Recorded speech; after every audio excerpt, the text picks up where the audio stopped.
Welcome to Paranormal Heart Podcast with host Kat Ward.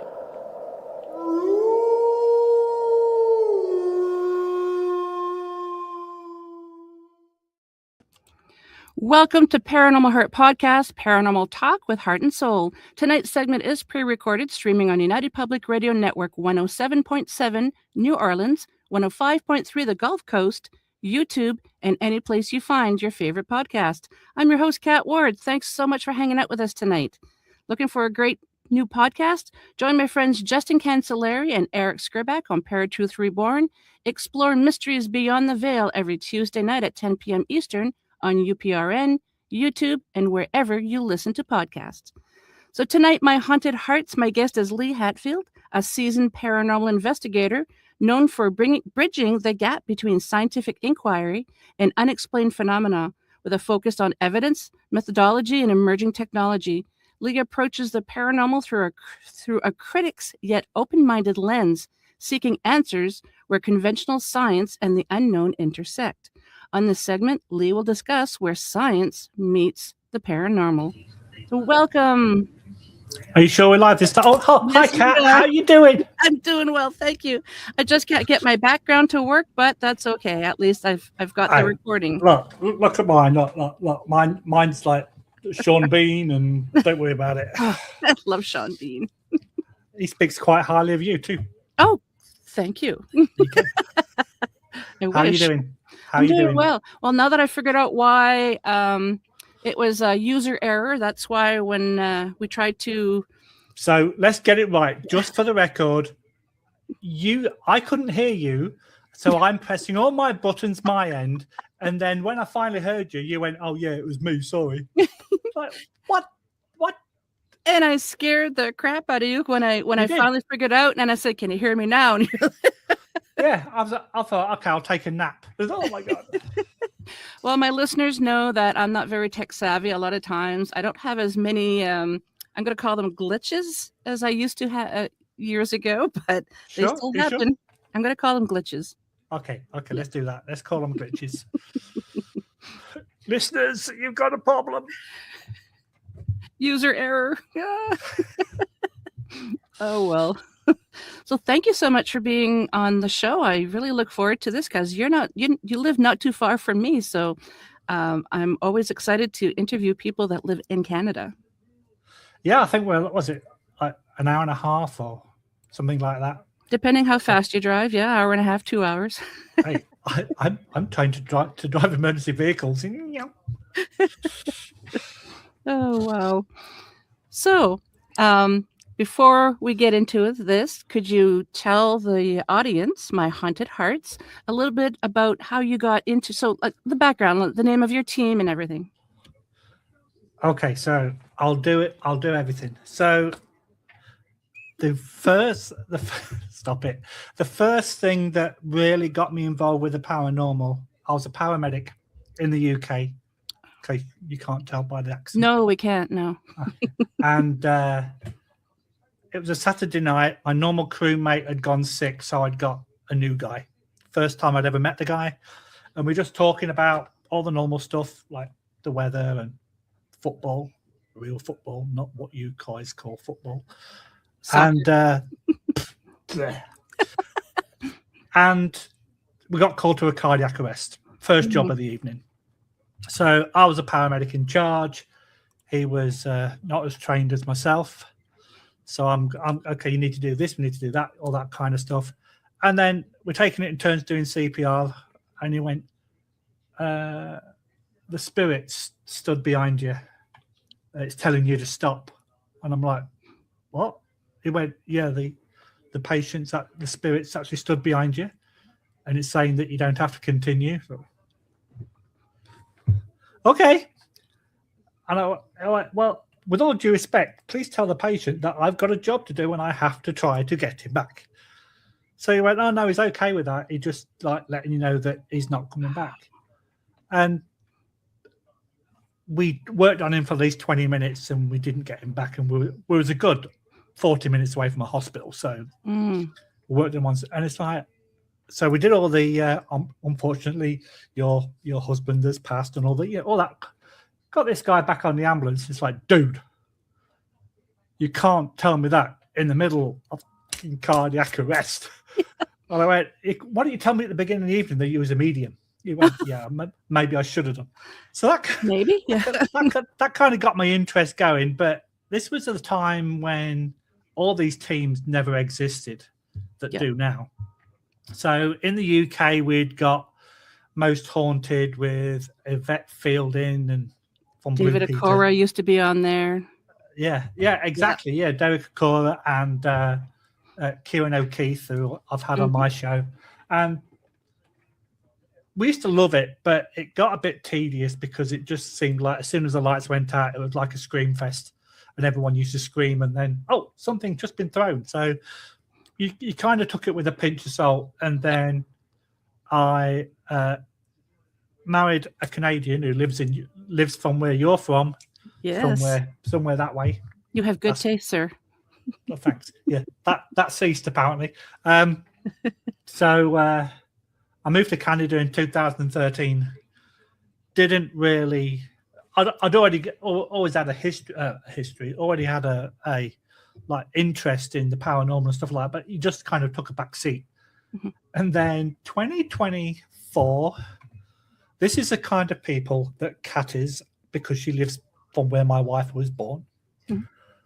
We had a Valentine's Day investigation.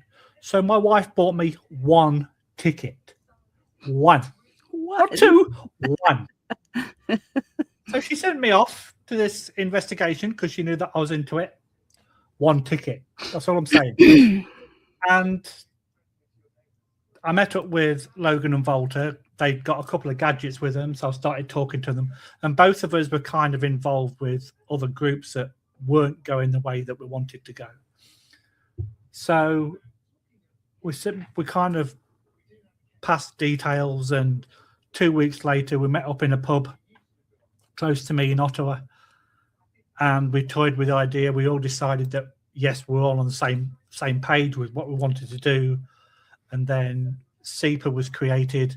Basically, we've got a notepad and we need to have paranormal in it. Okay, we need to have we want to be like the scientific base, kind of like using the proper equipment rather than just go ghost. Okay, so we wiped down, and then we decided that it was going to be S.I.P.A, as in scientific investigation of paranormal activity. Doesn't mean that we're scientists, but we like to use the equipment that you can buy for construction, like a tri-field can be used for construction. So we kind of use that kind of equipment rather than like a K2, for example. And then over the last couple of years, we've been on quite a few investigations. And then February of 2025, I decided to start a podcast because apparently I talk quite a bit, but I don't know where people get that idea from. And I've just started season 2 as of this new year. You're on mute, Kat. Like I said, user error. I'm sorry. Oh, Lordy. I hadn't noticed about the talking. That's okay. No, that's okay. Yeah. But what's funny, my hometown in England is Boston. Oh. But it's the original one where kind of like the Mayflower and the Pilgrim Fathers. So that confuses a lot of North Americans too. So, and we have a little village outside called New York. Oh, really? I didn't know that. Yeah, most people don't. No. Wow. But you don't sound American. That's because I'm not. Oh, I love it when I speak with Americans. They're like, you sound like us. You don't sound Canadian. I'm like, okay. Is that a good thing? Yeah, exactly. Exactly. So at what point did the science become central to your approach? So right at the very beginning, when I was talking to Logan and Valter, we wanted to be able to debunk all the natural phenomena that we possibly could before. So yeah, we wanted to investigate the normal before we investigated the paranormal. So with that being said, I did a lot of research and I went on a few courses, and then you find out things like sleep paralysis. People can have hallucinations and stuff like that, but it's a natural phenomena. Electromagnetic fields. If you've got dodgy wiring and you get a load of it, again, you can get hallucinations and apparitions. So we wanted to go down that route. Carbon monoxide can cause it as well, cause apparitions and sickness and headaches. And so we wanted to be able to roll out all the normal stuff before we start playing with the gadgets. Because if you go to someone's house and they've got noises in the attic and they're concerned enough to call you out, if you then go up there and go, okay, you've got a bird problem, you've got a rat problem, and it's not paranormal, you're still helping that person. And that's the key at the end of the day. It's not just going in there and going, oh my God, I was too scared to go up into your attic. It sounds really scary. You're just gonna scare the bejesus out of somebody. And you're not helping anybody. So we are not unduly worried if we don't find anything paranormal, as long as we can put a natural explanation to it. So even though we have scientific in the name, it doesn't mean that we're all scientists. We just want to try to rule out every natural phenomena that we can. Yeah, not everything that goes bump in the night is paranormal. No, it's normally the wife going to the bathroom or something. How do you personally define the line, if any, between science and the paranormal? Like, are they the same? No, they're not. So I'll tell you why, Kat. Because Please do. I knew you was going to say that. So the first thing that we like to do, we can't do it at all locations, especially if you've got like a pay to play location, as we call it, like a prison or something like that. Oh, gotcha. Yeah. Yeah. You can't always go around and do your baseline observations. Yeah, especially if you're paying to be there, you want to try, and there's already reports of it being haunted and stuff like that. You want to get involved and you want to see your own evidence for yourself. But if we get involved in a private location, we're not just going to turn up and go, right, you say it's haunted, we're going to believe you, let's get all the toys and gadgets out. We've got a questionnaire that's like loads of questions, and we are quite serious in the kind of questions. So if somebody has got a genuine concern for the paranormal, they're going to answer the questions, because it does go, are you on any medication? Have you got any mental health history? Not necessarily issues, because that's pointing the finger that they still got them. Have you mental? So, and then once they've filled it in, we will go and discuss this questionnaire with them, and we'll go through point by point. Because even then, you may be able to go, well, it could be this, but we'll investigate this before we look at anything on the paranormal side. And a perfect example, we went to a private property, and this young girl was absolutely obsessed with the fact that she'd got spirits in her house, to the point where she goes, this one sat on the sofa next door to my boyfriend right now. Sort of like, we don't think there is. And I went, how do you know this? She went, I'm using my phone. Oh, yeah. And I went, so what app are you using on your phone? She went, Snapchat. And I went, what? And I went, you do realize that Snapchat's a filter app. So you can get the bunny ears and stuff like that. And what it's trying to do, the creases that you've got in your sofa, it's trying to make it into a human face. So that's why you are potentially seeing what you think is a spirit. And then she had a dog barking at the cupboard. She went, the dog's not barking there for any reason. It does it all the time. I went, where do you keep your treats? She went, in the cupboard. So you kind of got the hint that the things that she was saying were, she just kind of wanted the attention, but it wasn't of a paranormal nature. So even though we may be disappointed ourselves because we can't find anything fun, we still do a proper job and a thorough job, and we will say, well, actually, this is what your problem is. Yeah. And like we have been to locations that have got extremely high EMF, and other teams that have been there have got, oh, this happened, and I've got my tri-field, and it's literally going off the scale. But then you go out into the other room, and there's a big electrical power box. Yeah. So it's like it's not necessarily paranormal in nature. So we do try to be really strict with ourselves to rule out all the natural phenomena, and there's loads. Yeah, we can't cover all of them, but yeah, we try to do our best. But then it also depends on what information they're telling us as well, because it could be, look, I'm hearing voices. Well, have you got any evidence of that? Well, yes, I have. I recorded this, and then you can analyze that as well. So, yeah, unfortunately, the private investigations are very few and far between.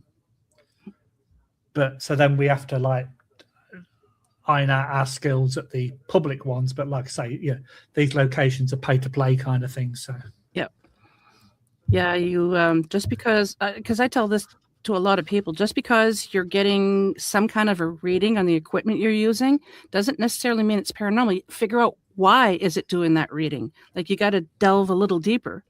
Exactly. That's one of the reasons why as soon as we do an investigation, we've got our base station. It will be, right, everybody either puts their phones on airplane mode or leaves them by the base station. We have walkie-talkies, but we never use them. So we do try to rule out anything that we're doing that affects the investigation. And then if we do find something during the investigation, we try to debunk it, replicate it, to try and rule it out. And a perfect example, we went to a fantastic little hotel in Casanova, New York State, last June. And we were setting up, there was 2 haunted bedrooms, and we basically booked them both. So we're setting up the tripods, and there's a TV in the corner on a wooden stand with double doors at the front. Just getting the tripods out, there's nowhere near nobody's within 2 or 3 feet of this cabinet, and the door creaks open. So we're looking at each other going like, okay, this place is haunted. But then we spent the next half an hour at least putting the wooden catch as close to it being off as possible, banging the side of it, jumping up and down on the floor, doing everything we could to try to get this latch to dislodge, and we couldn't.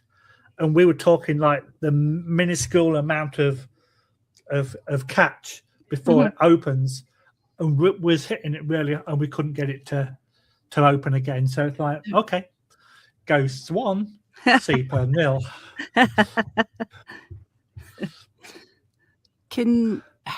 I have so many questions. Can you walk us through how your team does an investigation, whether it's a private residence or whatever, like right from the start to the finish?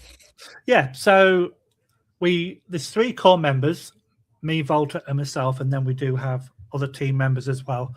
So while they are setting tripods up, and Logan's got a background in film. He works in the film industry. So while he's setting cameras up and tripods and getting the base station set up, so we know where the cameras are going to be and all the angles, I will literally walk around the property. I do my own thing. Sometimes I'll get another team member with me, and I will literally walk like from top to bottom with the tri-field. Yeah, I've also got a black mold detector as well. I've got a carbon monoxide detector. Really? Black mold detector? I didn't know that was a thing. Yeah, black mold can create hallucinations as well. Oh, definitely. Yeah, I have to write this down. Yeah, write that down, Kat. Oh, yes. You got a pen? Go. I do. Yes, thank you. Okay, great. Yeah, so we go around with those in our hands, and we'll literally like go from like one wall, and we'll cover the entire property. And then obviously then if we get a peak in EMF, we will make a note of where this peak is and how far away from the wall, for example. So, okay, after a foot, it drops by 50%. because you're getting constant readings on your tri-field. Mm-hmm. So we basically go around and we'll do base readings. And we've got thermometers. I've got not a FLIR, but I've literally got like I'm going to say a heat gun. Then I'm not a Martian, like a heat. Yeah. So we go around looking for hot spots and all that, and we literally like roll out as much as we can before we start, because and this is something that a lot of people don't take into account. A spirit level that a carpenter uses that's got the bubble. Oh, yes. I have one of those in my kit, because if you come up to me and go, oh yeah, this door creaks open by itself, the first thing I'm going to do is to plumb the door to see if it's level and if it's balanced, because if it's brilliant. And if it creaks open, and then if you've got creaky floors and stuff like that, don't put people laugh and joke about cat balls, but the way that we do it, we have a vibration sensor. Mm-hmm. We call it an earthquake sensor, but which basically it is. If anything moves, it will light up. Mm-hmm. So we put the cat ball on top of it and then put it somewhere that's not easily going to get kicked or anything like that. So if one goes off without the other, because both of them are vibration, then there's something to look at, because you're not going to get one going off without the other, because they're both, like as I said, they're both vibrations. So we do things like that to double like protect ourselves for anything that could be mistaken for rational phenomena. So if we had all the time in the world, I would spend a good couple of hours going around a building, because most buildings that we go to are 2 floors, mm-hmm. at least, if not more. Yep. So to go around the entire building is going to take a good few hours. But if you're paying to play, you've only got a set amount of time. So I will do a quick scan of the area, mm-hmm. and then because literally on your tri-field, you can just walk around, and if you see it flick, you just back up. Okay, there's something here. Mark it on a map. Because you take a notepad and pen with you, old school. Draw the room. Okay, there's something here that is picking up. So if we have something in this area, it could be related to the EMF, and so you get a rough idea of what you're dealing with. A little bit harder in places like prisons, because you've got thick walls and stuff like that, but you've still got a lot of electrical conduit and stuff like that. Mm-hmm. So potentially you could still get dodgy wiring. So even though jails are known to be really cool for investigating, mm-hmm. you still might be a natural phenomena. Could be. Have you ever because you wouldn't be able to do it at the pay for play locations, like you say, it would be more of a private residence. Have you ever asked the client if you can turn the power off to the entire house? We haven't been in that situation as of yet. Okay. But we kind of have our plan of action ready. So okay. If it's possible to turn the power off, by all means do it. Yep. But what you've also got to take into account in this day and age, modems and things like that are just going to reset themselves. You're in Canada, you get power outages all the time. Mm-hmm. But you just got to be careful of like fish tanks, freezers, stuff like that that's going to damage food, or like injure, and not injure, but affect wildlife, fish and stuff like that. So you've got to take that into account as well. But if you're in a location that you can switch the power off completely, fill your boots, go for it, because you're completely taking away any possible EMF and stuff like that. Yep. Do a base reading first, and then turn the power off, then do another reading and see what happens. Yeah. But it's quite funny how people always like to investigate in the dark. Yeah. But there's just as many paranormal instances in daytime than what there is at night. People just do it because it's spooky and it's cool, but you don't have to investigate in the dark. No. There's also another reason why people would like to investigate at night, because a lot of times your equipment just it has its own light source inside, so it might be easier if it's dark. Yeah. It's quieter, But yeah, we've had clients before that they've had activity during the daytime. Why go at night? The activity usually happens in the daytime. So, yeah. And one of the main reasons why people go at nighttime, it's quieter. Yep. Not as many people about, less traffic. A lot of the normal stuff that would be there in the day-to-day, like computers, stuff like that, would be switched off. Okay, your air conditioning, maybe you could switch that off for a couple of hours, as long as it's not in the summer and it's not 40 degrees. Yeah. But all the opposite, where it's like in the middle of winter, because hi, Canada, where it's like it gets cold. It could be minus 40 Celsius. Yeah, exactly. So you've got to take that into account as well. Yeah. So there are possibilities where you can turn the power off. However, you've got to judge your bets to what's the best practice, really. You could get your long johns out and investigate with the furnace shut off in the wintertime. Yeah, exactly. Yeah. three pairs of long johns, and I'd say use a snowsuit, but those are very, very loud when you move. Yeah. There it is. It's a ghost. Yeah. No, it's not. It's Lee walking around the corner. Yeah. So, Lee, do you see the paranormal as something outside science, or simply ahead of what science can currently explain? So, in other words, they haven't caught up to each other yet. That. So I did some courses when I first started, because I'm one of these people that I need to know everything. Mm-hmm. And I'm not being nosy. I just need to have a good background, because if I want to be talking about it and I haven't got any answers, then I'm going to look dumb. So I went on ghosts and hauntings courses. I went on a poltergeist course. I went on an introduction to demonology. I did a cryptids course, and I now actually teach a course for a company in Halifax, your neck of the woods, on paranormal equipment. But I'm really truthful about it.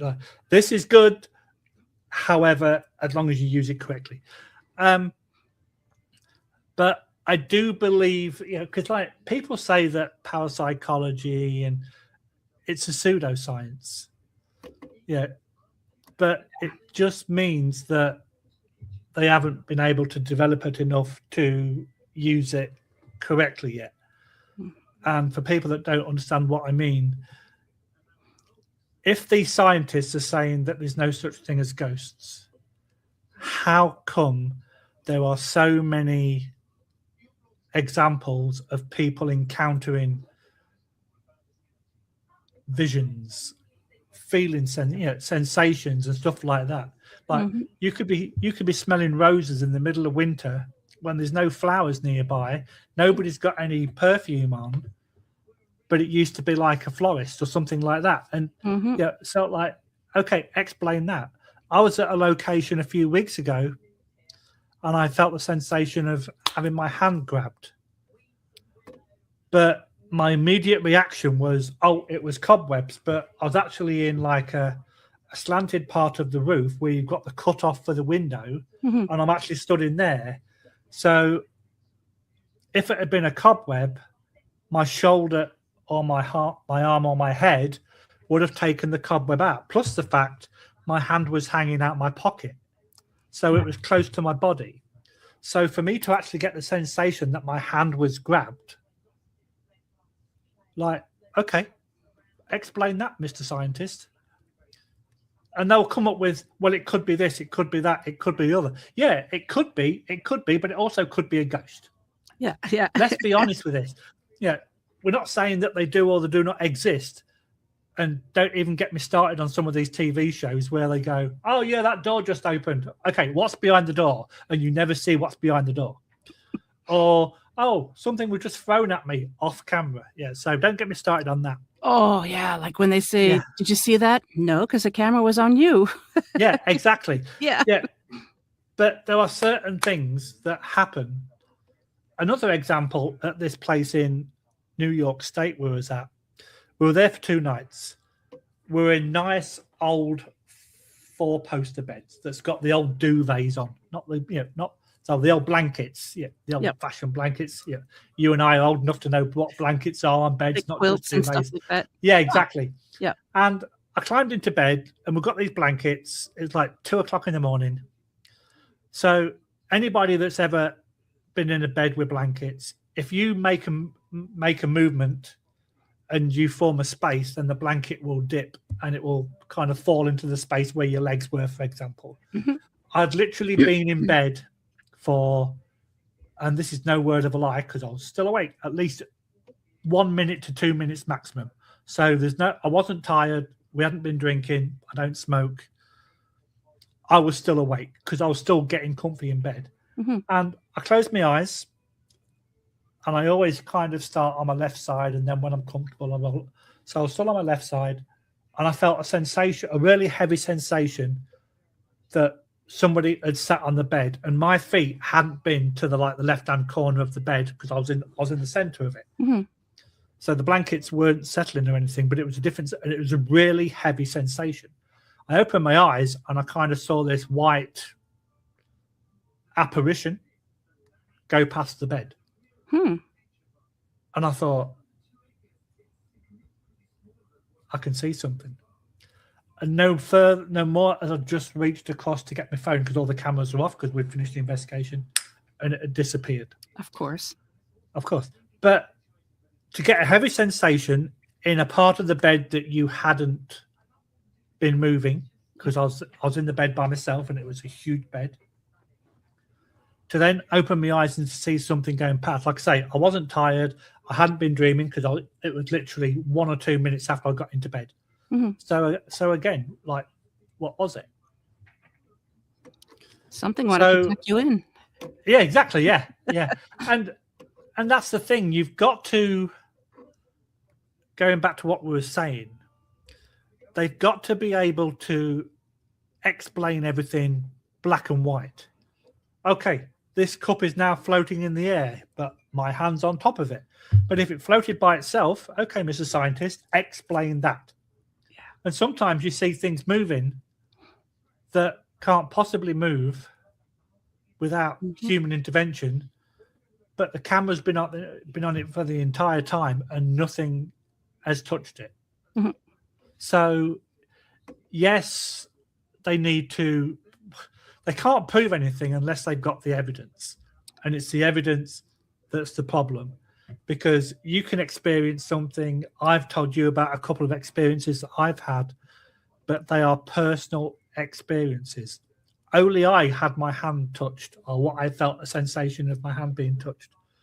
My colleague, who was 6 foot away, a few minutes later got his head touched. And as we're both on camera, you can kind of, the guy at the base station was watching us and he went, no, I saw you both at different times. Yeah. So you obviously felt something that wasn't there at the time. So what was it? Mm-hmm. So I like putting these some of these scientists to the test. One of my friends is a parapsychologist and he tries to debunk stuff. I'm like, no, give me an answer. I can't. No, give me an answer. And I did that with Kieran O'Keefe. It's sort of like, Kieran, give me an answer. And he went, I can't give you an answer. I went, so what are you putting it down as? He went, unexplained, because I can't give you an answer. Yeah. Okay, fair enough. So you kind of do believe, but then, yeah. But to be a good investigator, you've got to have a certain amount of skepticism anyway. Yes. Because of all the reasons that we've said already for natural phenomena. Yeah, a door creaks open. Okay. Yeah. Is it hung correctly? Yeah. So, yeah, if you've got pets and stuff like that, yeah, something brushed past my leg, but you don't see the cat walk off. Yeah. Yeah. Oh, something touched my leg and the cat was like really quick and went around the corner. Then it's sort of like, yeah, but you could say, I think it might be this, but you can't say for definite. So the jury is still out. I think we need different equipment, but I don't know what. Yes. Yeah, and don't use a ghost hunter app on your telephone. My God, how old am I? Imagine picking up the dial. Look. Oh, jeepers. That would be funny. Yeah, selfie. Yeah. Towards you. So is there a piece of equipment that you absolutely love and why? And what's your least favorite piece of equipment? So I think the fact that I've spoke about it a lot, I do like the tri-field because it's a piece of equipment that contractors rely on when the like, you know, how much whatever it is emitting from a radio mast and stuff like that. So it's a recognized piece of equipment in the real world. Like if you've got a K2 and you've got a tri-field next door to you, the K2 does pretty light. Whereas if you want a definitive answer of how much EMF there, you actually get a spike on it and it tells you how much EMF you've got in a particular area. So I do like the tri-field. Some of the other devices I'm a little bit more dubious about. Okay, the K2 is a basic version. But yeah, people laugh and joke about cat balls. But if you use them in the right environment, they're quite effective. Like I've said, we have a vibration device that we'll put a cat ball on top. So if one goes off without the other, yeah, if you bang it and both of them go off and then one goes up, so like, what is it? Do I really hate any pieces of equipment? I don't think so, because people do use them for the wrong reasons, or they use them in such a way where it can be manipulated. If you've got a public event and it's kind of like, excuse the pun, but the event's dying a death, and you could literally get a cell phone and wave it past a REM pod for it to go off. So it's probably not the equipment, but it's the mentality of the people using it. Hi. Hubby's just walking past. He was. Yeah. That's Cat's hubby, not yes. mine. Yeah, so I think it's probably humans is the thing that I don't like. I'm a firm believer in walking around a place by myself, because I think I kind of get more experiences when I'm by myself than what I do when I'm with a team. But it's the human's ability to fake real evidence. So bad piece of equipment, teammates, humans. I'm putting it. Not that I don't like my teammates; they're great, but.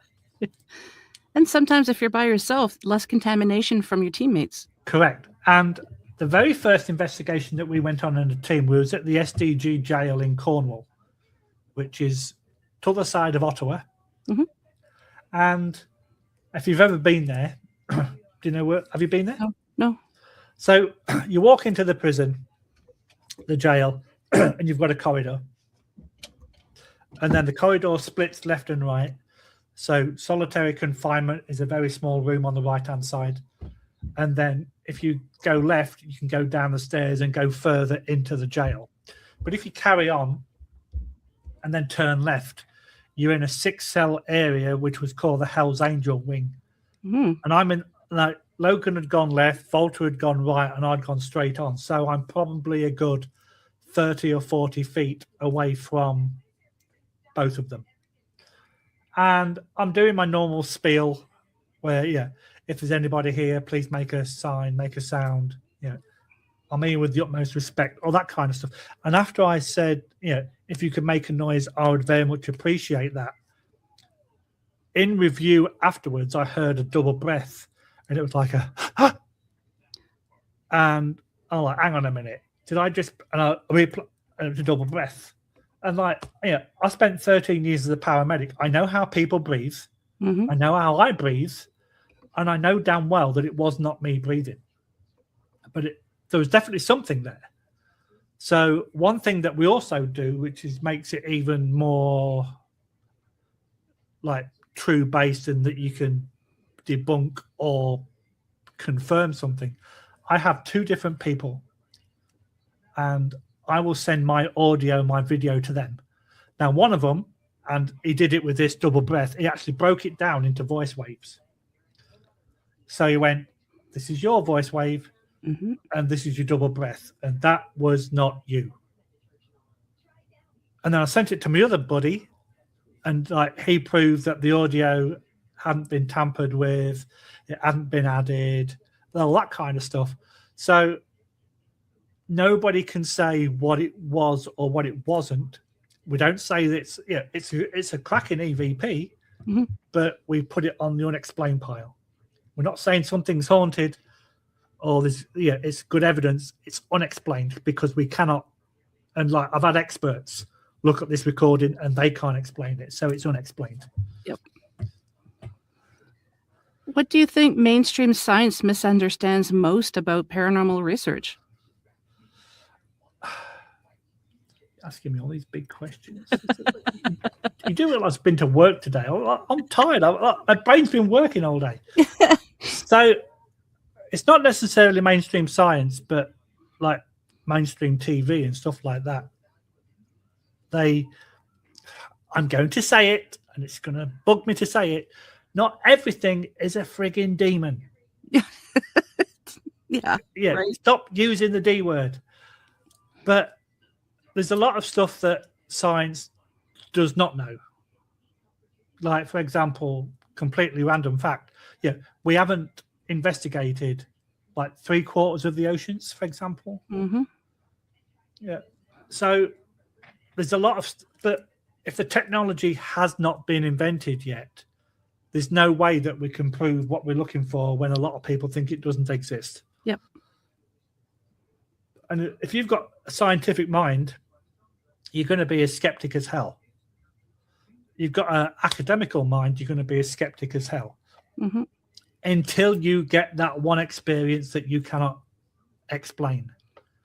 And then it's like, well, I can't explain it. Well, it could have been this. It could have been a lot of things. Like I say, yeah, I said that at the beginning of the show. It can be so many things, but it's rational that it can't be possible to be these. I had another incident where something happened. I got this noise and I heard it with my own two ears, live, so to speak. And some guy said, "Oh, it was a squeak of your shoe." No, it wasn't. It was nothing like, oh, it might have been a car going past. And I went, you're 40 foot from the road. It's not, yeah. So all these scientific people will say it could be this, it could be this, it could be this. Yeah, but what's the chances of it actually being that? Unless you can prove it. If you've got squeaky shoes on, and we all know what squeaky shoes sound like, and then you get a psst, that's not a squeak. Yeah. And that's what happened. Somebody like literally psst me, and I'm like, I've got my body cam on. I turn around, there's nobody there. So I can't explain that. I send it off to other people to try and break it down to see if they can. Okay, well, it could have been this. You can hear a smoke detector chirping in the background, because it needed its battery. So we know it wasn't that. It didn't sound anything like it. You can hear the furnace in the background. Again, it sounded nothing like it, and furnaces don't go psst every now and then. So if they did, something's really wrong. Exactly. So you're not going to put these kind of things on this thing and go, okay, well, it could be that. Well, okay. Have you ever known a furnace to do that? Well, no. Well, it's not that then, is it? Yeah. Have you ever known a car to do that? Maybe if a car's got a puncture in the tire, but you'd have to be right up close to it. Yeah. Yeah. And it would be a constant psst of air escaping. Wouldn't just be one. Yeah. So, yeah, science has got a lot to learn, but then we've also got to stop putting all this fake crap on TV and on YouTube as well. I know. Because people that are really interested in it, and like there's so many Facebook pages where it's go, look at this picture. What do you see? Nothing. Oh, but my mum died like 6 weeks ago, and this light it's called lens flare, and they don't understand the science side of it. That you can have so many different things that will happen with a camera that are part of the camera's like normal settings or something that will cause different things to happen in pictures or in video or even on audio. you could brush past something and you hear a sound, but if you can rationally explore, well, that sounds like I was brushed past the table.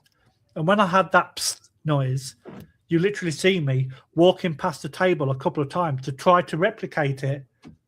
But then it's like, well, it didn't sound like I brushed past a table or a chair. Yep. So what was it? And you can't explain it. But I do have a really cool theory that I like telling people, changing the subject just a little bit. Sure. So if there's a demon in a room, what is the most common thing that happens to people if demons exist? They get scratched. Oh, yes, yes. And they always say it's demonic. Right. Lee's going to give you a theory. And I love this theory. I can't wait to hear it. Other people love this theory as well. And I've actually had it, some scientific people are like, I love this theory. So if one of us is deceased and we know each other when we were both alive, and the deceased person tries to call the other person by their name, you're not going to hear them, hopefully. Well, you might do, but mostly you're not going to hear them. So the natural thing to do in real life is to shout louder. Cat, to get your attention. Mm-hmm. If that doesn't happen, what then is the next natural thing for you to do? They're going to try and touch the person. Ding, ding, ding. We have a winner.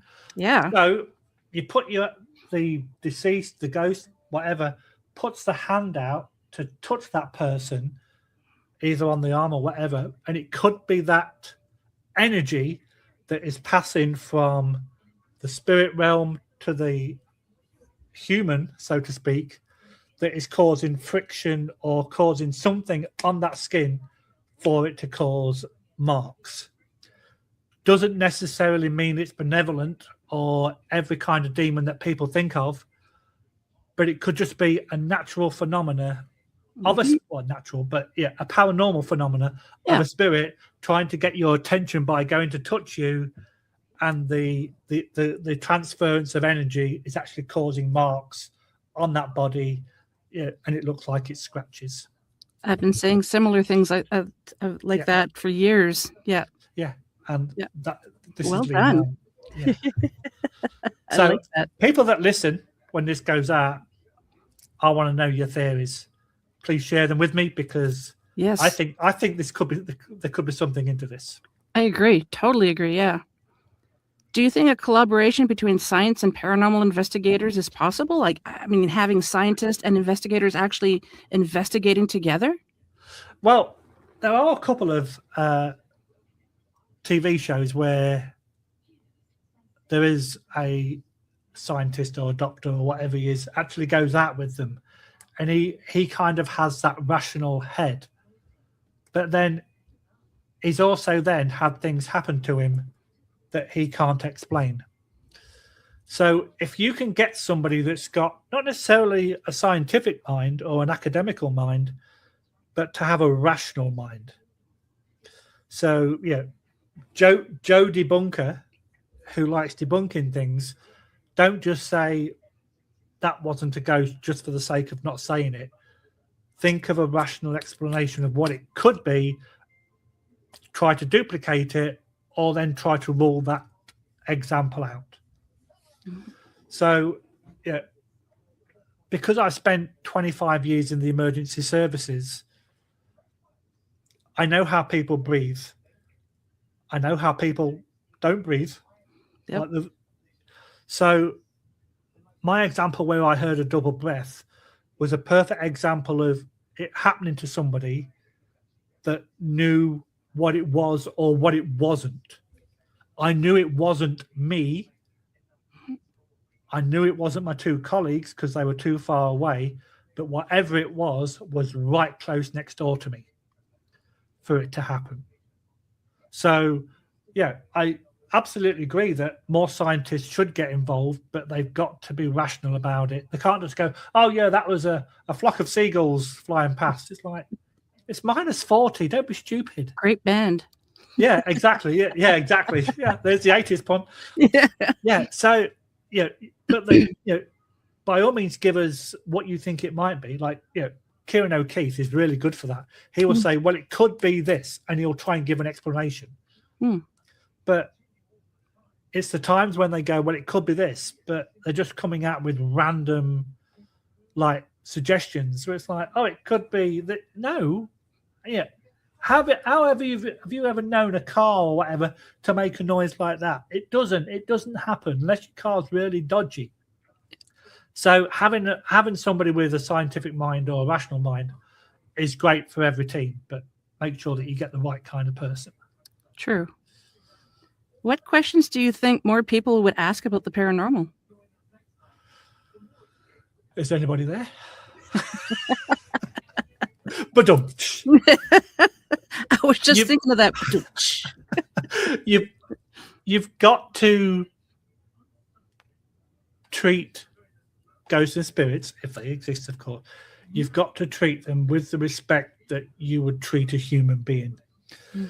Don't just go, is there anybody there? I'd like to communicate. All this kind of stuff. Try and have a normal conversation with them. Or even have a conversation with each other. Yeah, what did you have for dinner? Well, I had roast beef. I love roast beef. Oh, did you have a Yorkshire pudding? And if you're investigating a restaurant, that may be key words that get some activity. So you've got to kind of ask the right words for the right location. Yes. Because if you think about it, every Friday and Saturday night, people go out to all these locations and the spirits are going, oh my God, it's another paranormal investigation team. Hey, John, let's see how long it takes for them to ask if there's anybody there. Oh, great. Yeah. Okay. Here's $5. You win. And it must get, if spirits and ghosts do exist, it must be tedious for them to go to a location that is so popular that every man and his dog turns up Friday and Saturday night religiously, and they all ask the same damn questions. And here's another thing. I'm on my pedestal now and carrying on. When you go on an investigation, do you do one area for 15 minutes and then you go to another area, and then if it's active, another part of your team will go and try and see if they get some activity? Can you imagine how much that's going to piss a ghost off? You start talking to somebody and they go, oh, I like these people. They're being friendly. They're being courteous. And then somebody else comes, right, the last team got something. I want you people to perform for me. They're not performing monkeys. So that's what you've also got to realize as well. Some people may think I'm crazy coming out, but it's truth facts. I agree. Yeah. Treat the spirits like they're real human beings, because potentially one day in the past they were. Yep. So say thank you for coming to their property, because it's their home. Say, comment on how nice the property is. Talk about the weather if it's cold outside, because if they're local, they will have experienced warm and cold weather as well. Yep. But don't just ask the same boring questions. Because if I'm a ghost and somebody starts asking me that, I'm going to go, right, I know where that expensive camera is. I'm going to go and knock it off the table. Yep. Until you start having a conversation with me. Or if there's a digital recorder that just erase everything. Yes, exactly. I'm gonna drain that recorder now. Yeah. Last question. What advice would you give to investigators trying to take a more scientific approach? Do your research, but not for the location. Do your research in what you are trying to achieve. So what I mean by that is I'm kind of like the science guy, if you like. So my cases that are just here, you can't really say. I've got my trifield in it. I've got my black mold. I've got like carbon monoxide. I've even got like a radiation detector. Use equipment that is going to make your job easier. So if you can use something that then you can debunk and go, okay, well, this has happened here, but there's all dodgy wiring behind this wall. You know that you're not going to go anywhere near this area because of that particular reason. Mm-hmm. So do your research in what you want to achieve. Don't buy all the bells and whistle gadgets, because a lot of the time, if they put the word ghost or spirit in front of it, it's going to cost you more money. Oh, yeah. Buy to what you can afford. And if you can only afford an audio recorder and a camera, a video camera, great. Mm-hmm. Fill your boots, because that's where you're going to get most of your evidence. All these gadgets, the REM pods, the cat balls, and all these kind of things can be manipulated by normal everyday items, radios, cell phones, TVs, microwaves. So try to stay away from the bells and whistles and just use logical equipment. Back in the day, people had pen and paper and they wrote things down. Yeah. So think about the basics before you start going all shiny and gleamy and like, oh, this makes a pretty noise. Because yes, they can be good in the right environment, but people will buy them just for the sake of buying them and go, look, I've got this. And if you do this, it goes off. Okay. But what does the lights, different lights mean? Well, I don't know. I've not looked at it. And a typical thing for a REM pod is the different lights will go off depending on how close it is. So you know how close a particular entity, object, spirit, whatever is. Mm-hmm. But learn about it. Don't just buy the equipment to make yourself look good. It's like having the paramedic with all different pouches around and he's just come out of training school. Mm-hmm. What's that for? I don't know. I just thought it would look good. Learn about your equipment. If you buy a video camera, learn it inside out. I bought a new video camera and I did not realize it had an extra mic on top that I had to change the settings. Oh. So the first investigation I went on was dead silent on the footage because I had to go into the settings to turn the external mic on. Make sure you know how to use your equipment. Yep. Also, look into how your equipment can fail and learn, if you're going to be taking stills and stuff like that, learn what lens flare is, learn what orbs can be, bugs or dust or what, dust reflection. Learn all that, and then you're going to be a much better investigator than somebody who just goes in it for shits and giggles. And invest in battery companies. Yes, absolutely. 100%. Yeah. Well, Lee, thank you so very much. I really enjoyed this. It was great to talk to you. Could you tell the audience where they can find you? Yeah. I mean, other than in your chair. Oh, okay. Oh, I thought you wanted my home address then. So, please send me stuff. Yeah. So, S.I.P.A Canada, S.I.P.A S.I.P.A. Canada is on YouTube. We are on Facebook. We are on TikTok, and we are on Instagram. And if you type in S.I.P.A Paranormal Chronicles with all the dots, you will find the website for the podcast. And we also launch them on YouTube every week and on all your favorite podcast locations. No. Well, thank you again, sir. Hang tight if you don't mind. I'll say my farewells to the audience. Hang tight. Okay. Kat, it's been a pleasure. Thank you very much. It's my pleasure. Thank you. Okay, bye-bye. So a huge thank you to my special guest, Lee Hatfield, tonight, and to you, my wonderful haunted hearts, for tuning in. I really appreciate you. I also want to thank UPRN 107.7 New Orleans and 105.3 the Gulf Coast for carrying the show. If you enjoyed tonight's episode, please like, subscribe, share, and comment. It truly means the world to me. And if you'd like to be on the show, have guest topics or ideas, or just want to say hello, drop me an email at paranormalheart13@gmail.com. Until we meet again, take care of yourselves and each other. Much love to you all.